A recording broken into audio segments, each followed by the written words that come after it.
How are chicken soups cooked professionally?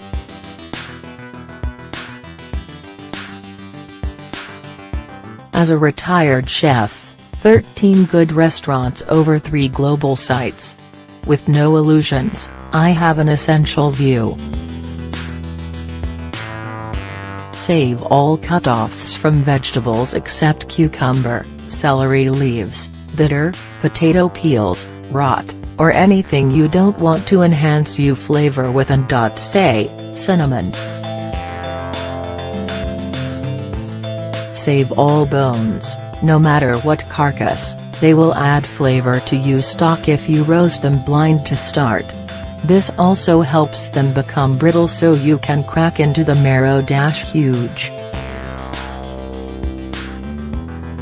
The trick is this: save all you cutoffs of veg and or roasted bones in the freezer.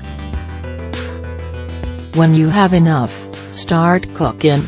Domestic takes time and a larger than normal pot. Just cover with water, add mixed herbs and black peppercorn, no salt, and bring to boil. Vigorously cover and simmer for as long as you can. If you do have bones in there, you should either be able to crack them or bamboo stick them to get the marrow out to add to your stock. Because I'm domestic now, I put my covered stock out on the balcony in the cold overnight. Next day, clear off the fat, strain through a fine sieve incrementally, and freeze as stock. Mine get moved to gravy or sauce depending on my use. Chickens are wonderful as a boiled meat. No need to add anything but water. Use a thermometer to see when it's cooked. It keeps deliciously moist and even. I often prefer it to roasted or fried.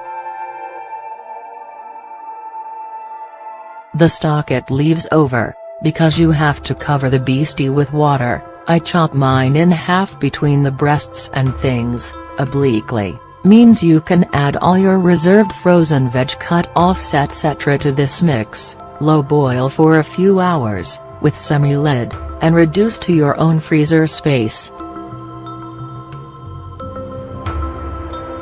And usually in restaurants soups and sauces will be made in one of 3 ways, usually depending on the size of the restaurant and the volume of the item sold. On the small end, they are made very similar to the way you would make it at home. This can be a batch of 1/2 gallon of sauce to 3 or so gallons of soup. It's a one-person job that's finished within 2 or 3 hours. You dice vegetables and meats, brown them in a 2-5-gallon pot, deglaze, add stock or broth and herbs, simmer for a few hours and finish with last-minute ingredients like pasta. You already have a decent handle on this idea, though it could be scaled up a bit from what you're used to.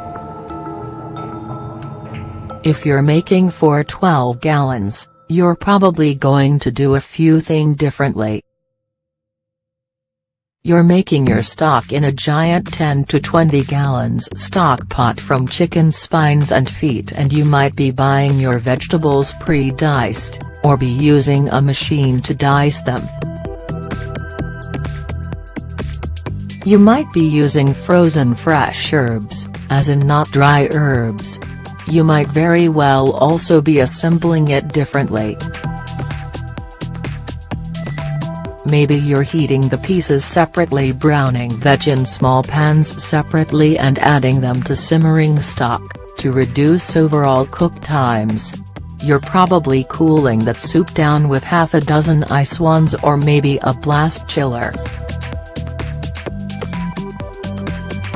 Food safety becomes a bit more difficult to manage with batches of this size, so you're not letting Johnny $8 per hour work this soup.